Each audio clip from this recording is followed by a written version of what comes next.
Hello everyone, Shinto Bean here with some more Warhammer combat cards.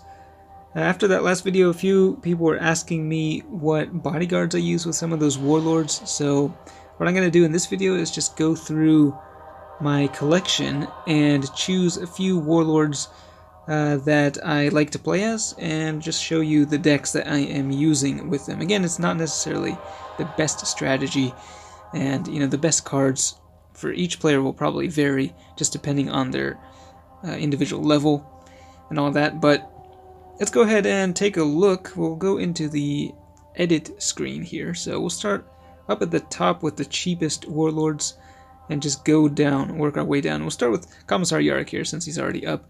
With him I like to go with sort of a thematic Astra Militarum deck. We've got the three big tanks in there, the Leman Russ, Basilisk, and Hellhound, and then you'll want to include the two Endless Infantry, of course, and then the rest are just sort of filler cards. Anything that just deals range damage, and make sure that everything in there has the ready that charges up the ranged attack when it readies, and you'll be dealing lots of damage throughout the battle. In this screen you can actually see the total amount of damage that you deal, as well as the initiative, the total initiative of the deck. So 465 ranged attack, but of course that's going to be getting buffed a lot more with Yarrick's special rule.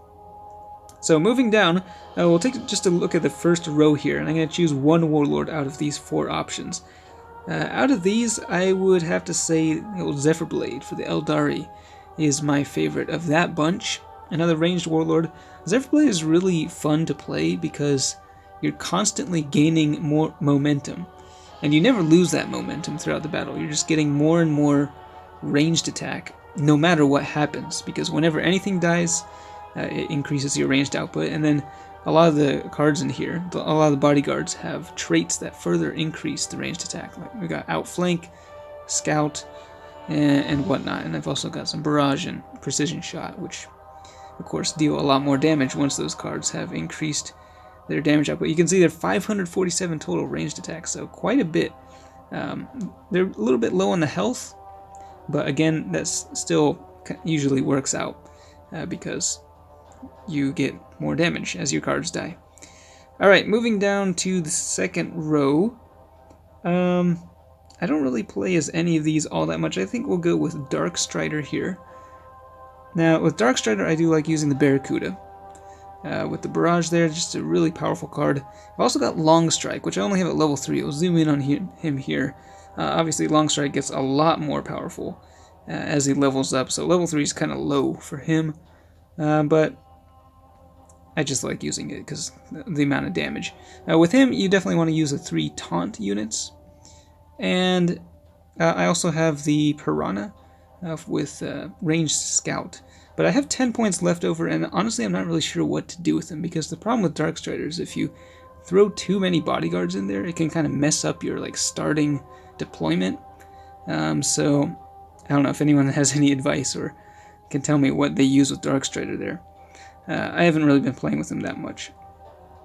Now moving on down the line, this next row, none of these warlords are really that great in my opinion. I think out of this bunch, maybe the Psychomancer might be good. I know players have, in the past, there were players who were raving about this guy, like, oh, the Psychomancer's so good. I haven't really had that much success with it, honestly. It's super good against Psychic, for sure, but it can be kind of tricky, if you get matched up against something with the same attack type. It doesn't really work so well. Got the Doomsday Arc. We got this thing, which name I always forget, the Doom Scythe with regeneration, the Hexmark Destroyer with target acquired. So 3 ranged units and then 3 melee units. The melee Berserkers also work pretty well with him, I think. But overall, yeah, the deck is not really that great. And I don't really use the Psychomancer all that much. Alright, moving down the line, we got Ricard and the Jackal Alphys. These are some decent warlords here. But of this bunch, Canonist Viridian is the most reliable, I think. Of course, with her, you want to combo really powerful units with weak fodder units. So we got Taunt and Medicae. Those two there are really invaluable units. But we got, for the melee, heavy hitters, we've got the Inspiring Presence here. We've got the Penitent Engine with Deathblow. We've got the big Warglaive. This thing is just really tanky, really beefy, and deals a lot of range damage as well if you're up against ranged. I got another big game hunter, which is generally not the greatest idea to have two in the same deck, but Hicks just does a ton of damage, so that is what I've been using with her, and it's been working decently well. Alright, moving down the line, we got 3 Orc Warlords here. All of these guys are decently strong. And then we got Trazen, who is fun, but way too low of a level to actually be competitive. I guess we'll go with... I don't know. Sure, we'll go with Zackstruck. He just is able to dish out the damage. And oftentimes without any retaliation, which is nice. So of course with him, you want to use the Scouts. Got 3 Scouts in there, the Stormboy and the Wartrike. We got 1 healer, we got 1 taunt, got the big Berserker Death Dread, and then Ed Zappa with the Psionic Blast. So, pretty simple, straightforward. Yeah, lots of damage. Lots of free damage. Alright, moving down the line. Okay, we got Ahriman Shadow Sun. Interesting. For these, let's go with the Necrons. I just like using the really big, the C'tan here. So we've got, you know, the big Transcendent, just massive amounts of damage. The higher the damage, the more they will benefit from Zandrek's special rule. Yeah, we got the Deceiver as well. And then we've got 1 healer and then the Plasmancer. So just good for getting through the games really quickly when you're kind of earlier on in the season, I think, in ranked mode. Alright, moving on down the line, let's see. We've got some fun little warlords here. Let's go with Helbrecht, though. I think Helbrecht is a lot more powerful than he used to be, for sure. With him, I just run 2 big Berserkers, the Dreadnought, and then Ragnar Blackmane, supported by 1 healer. Although, actually, running 2 healers might be better. I have this Taunt guy, which is not even really a very good card. I'm not sure why I have him in there. But, yeah, there's that guy. And then, towards the end, you can drop this guy for the Inspiring Presence. And you can get these guys to insane amounts of damage. It's crazy with Helbrecht. Yeah, as long as you're killing the things with the melee attacks, yeah, he can really... It just snowballs like crazy. Alright, moving down the line, there's actually some pretty fun... all of these warlords actually have decent special rule. Like this guy, Shazo Relai, newer Tau warlord, but very strong special rule there. But of course, Greyfax would be the best one from that bunch, I think. And again, I like to go with the melee ones, so just the 3 Custodes there, and then 1 healer. And they just get boosted like crazy, and they're dishing out massive amounts of damage, and then Greyfax can come and clean up what's left. Alright, moving on down the line, got Voldus, Abaddon. Abaddon is sadly just not really that great. Yeah, we've got Morven Vol. She's pretty strong, I think, but if I had to choose from these 4, though, I'd actually probably go with Grandmaster Voldus, just because, again, we're going with just a couple really big bodyguards that can get boosted, like, to insane levels. So we've got the Dreadnought with Psionic Blast. Drop that and Tigurius down first, and then you got this dude, Castellan Crow, who can inspire them up. Got 1 healer as well, and all of a sudden you're dishing out more psychic damage than any other warlord. It's pretty crazy. Alright, next up we've got some more powerful warlords, but let's see. I think this guy is actually one of the strongest warlords in the game, Mazarag Scragbed.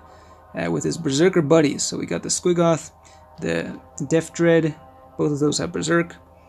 If you have the other legendary, the Squigosaur, I see people using that one as well, but that one isn't as high of a level for me.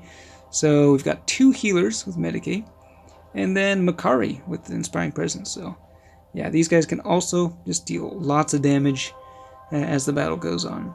Just get stronger and stronger. And they're very hard to kill. Okay. And then we got 3 Tyranid warlords here. Of these, I think the strongest is the Tervagon. But I don't really play Tyranids a whole lot, generally speaking. And like I mentioned in the last video, Logan is one of my favorite warlords just because the special rule is fun to use. So this is what I'm running. Kind of not anything huge with him, but yeah, just focusing on the melee, buffing the guys. We got one, the Cyberwolf with Scout. Got target acquired, which actually works pretty well with Logan if you can set up a combo to just deal massive cleave damage. It can be pretty fun. Oh, I actually have 2 scouts in here. Got the biker as well. This guy's pretty nice. And I got the Chaplain biker. I love this guy. Yeah, with Inspiring Presence. So, big game hunter as well. It's a bunch of smaller guys, but they can deal some pretty good damage. And then finally, a couple people were asking about this, but the Avatar. Of course, the trait that combos best with the Avatar is Deathblow. So there are only 2 Deathblow units currently in the Eldari roster, the Solitaire, and then the Howling Banshee Exarch, so we got those 2. I got the Birds with Taunt, and then I've got just 2 ranged units, and these are ranged only units, which is key here, because these guys will not ever be getting the buff from the Avatar special rule. So when these guys, when they die, they'll just be buffing the other melee units. Just want to make sure that the birds here do not get the buff, nor do you really want this guy getting the buff either. So that's what makes it a little bit tricky at times. I think best case scenario is if you can deploy the 2 ranged units alongside the Wraith Lord in the beginning, and then you can start off with a bit of ranged, and then switch to melee, and then you'll just be dealing crazy amounts of damage for the remainder of the game. Of course, once the Avatar deploys, you'll clean up whatever's left. So, yeah, that was just a quick rundown of just a few select warlords in the decks that I use. Of course, there are a lot of other fun options out there, but don't really have time to go through all of them in this video. If there's any warlord that you specifically want me to talk about, though, let me know in the comments. That's it for this one. Thanks for watching, and I will see you next time.